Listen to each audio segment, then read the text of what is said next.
जय श्री कृष्णा। स्वागत है आप सभी का हमारे चैनल भक्ति की दुनिया में। दोस्तों, क्या आपके घर में कोई ना कोई हर समय बीमार रहता है या आपके काम नहीं बनते?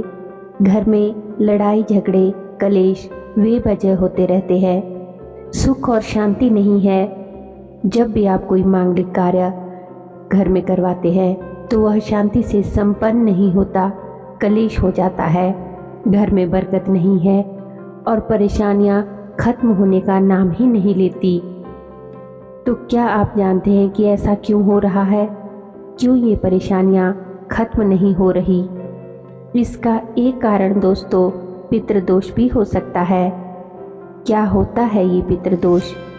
आज की इस वीडियो में हम इसी विषय पर बात करेंगे कि पितृदोष क्या होता है, क्या कारण होते हैं पितृदोष होने के, और वीडियो में ये भी जानेंगे कि पितृदोष को दूर करने के क्या क्या उपाय हैं। लेकिन इससे पहले दोस्तों, अगर आप हमारे चैनल पर पहली बार आए हैं तो हमारे चैनल को सब्सक्राइब ज़रूर कर ले और बेल आइकन को प्रेस करके ऑल पर भी ज़रूर क्लिक कर लीजिए, ताकि जब भी हम कोई वीडियो अपलोड करें तो उसकी नोटिफिकेशन सबसे पहले आप तक पहुँचे और आप हमारे चैनल की सभी वीडियो को देख सके।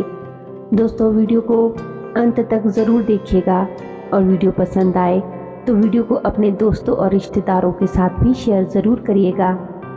अगर किसी व्यक्ति की कुंडली में पितृदोष रहता है तो उसे अपने जीवन में कई परेशानियों से जूझना पड़ता है। पितृदोष लगने के कई कारण होते हैं, जिनमें से कुछ कारण ये भी है कि जैसे यदि किसी व्यक्ति की मृत्यु के बाद विधि विधान से उसका अंतिम संस्कार न किया जाए या किसी व्यक्ति की अकाल मृत्यु हो जाए तो उस व्यक्ति से जुड़े परिवार को पितृदोष का सामना करना पड़ता है। और यह दोष सिर्फ एक पीढ़ी में ही नहीं बल्कि उस व्यक्ति से जुड़े परिवार की कई पीढ़ियों तक को पितृदोष का दंश झेलना पड़ता है। अब हम आपको बताएंगे कि पितृदोष के क्या क्या लक्षण हैं, यानी कि पितृदोष होने पर आपके साथ या आपके परिवार में क्या क्या घटित होता है। पितृदोष के कारण व्यापार या नौकरी में किसी भी प्रकार का नुकसान हो सकता है। युवक युवतियों के विवाह में किसी भी तरह की रुकावटें आ सकती है या विवाह होने के बाद भी मामला तलाक तक पहुंच सकता है। यदि कोई दंपति अनेक उपाय करने के बाद भी संतान सुख से वंचित है या जन्म लेने वाला बच्चा मंदबुद्धि है, विकलांग पैदा होता है या फिर चरित्रहीन अथवा पैदा होने के बाद ही मर जाता है, तो यह भी पितृदोष के ही लक्षण है।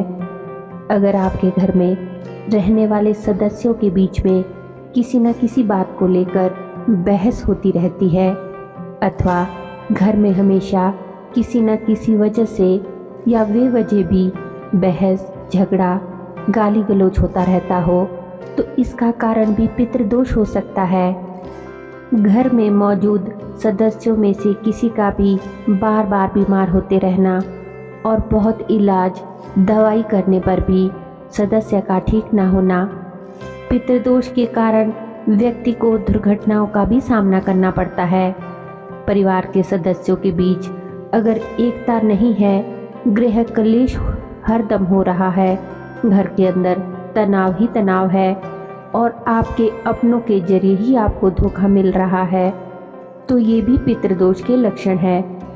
घर में जब भी कोई मांगलिक कार्य आप करवाना चाहते हैं और करवाना निश्चित करते हैं, तभी कोई विघ्न बाधा का पड़ना और बार बार इसकी पुनरावृत्ति होना, परिवार के सदस्यों में किसी को भी प्रेत बाधा होना इत्यादि।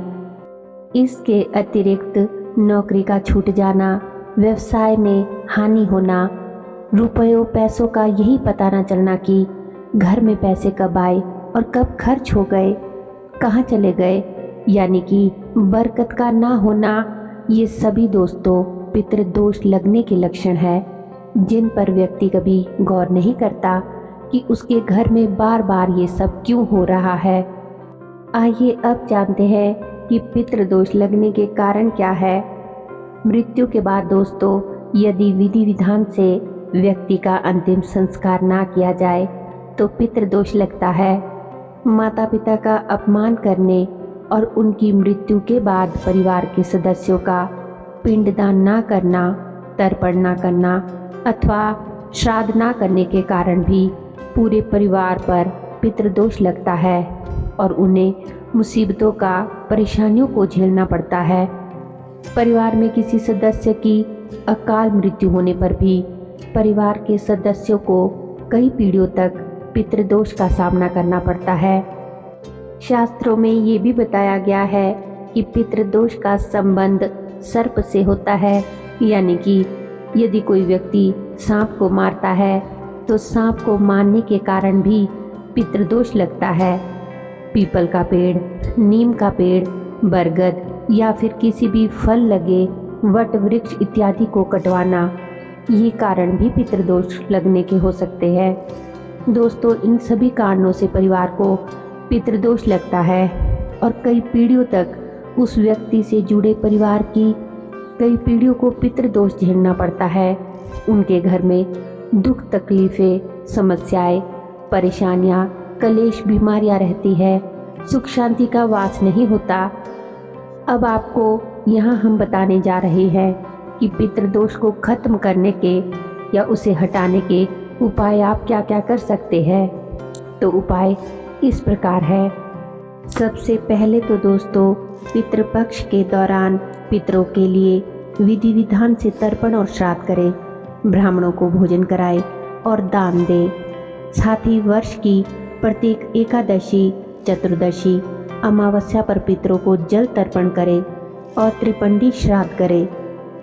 पितरों की आत्मा की शांति के लिए प्रतिदिन दोपहर के समय पीपल के वृक्ष की पूजा करें। पितरों को प्रसन्न करने के लिए पीपल को जल में काले तिल, दूध, अक्षत और पुष्प अर्पित करें। पितृदोष को शांत करने के लिए यह उपाय बहुत ही कारगर है। पितृपक्ष के दौरान रोज शाम को घर की दक्षिण दिशा में तेल का दीपक जलाएं। ऐसा आप रोजाना भी कर सकते हैं। किसी गरीब और ज़रूरतमंद व्यक्ति को भोजन कराने, दान देने या फिर किसी गरीब कन्या की शादी विवाह में मदद करने से भी पितृ बहुत प्रसन्न होते हैं। ऐसा करने से पितृदोष शांत होने लगता है। या दोस्तों, घर की दक्षिण दिशा में पूर्वजों की तस्वीरें लगाएं। प्रतिदिन उनसे अपनी गलतियों के लिए क्षमा मांगे, उनसे प्रार्थना करें। कहा जाता है कि इससे भी पितृदोष का प्रभाव कम हो जाता है।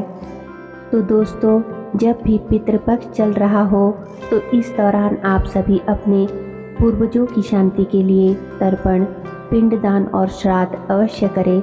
ऐसे में अगर आपकी कुंडली में पितृदोष हो तो तुरंत इसके उपाय भी कर ले, वरना आप इस वीडियो में ये समझ ही गए होंगे कि पितृदोष से मुक्ति के उपाय न करने पर आपको इसके बुरे परिणाम भी भुगतने पड़ सकते हैं। तो दोस्तों, ये तो थे पितृदोष को दूर करने के उपाय, लेकिन यहाँ ज़रूरत इस बात को समझने की है कि अगर आपके घर में बड़े बुजुर्ग हैं, आपके माता पिता है या कोई बुजुर्ग बुआ है या कोई भी है, तो उनका सम्मान करने की, उनकी सेवा करने की। अगर आप ये सब करेंगे, माता पिता को दुख नहीं पहुंचाएंगे, उन्हें सताएंगे नहीं, जीते जी या जीवित अवस्था में ही उन्हें खुश रखेंगे और उनका आशीर्वाद पाएंगे, उनकी सेवा करेंगे, तो पितृदोष लगेगा ही क्यों।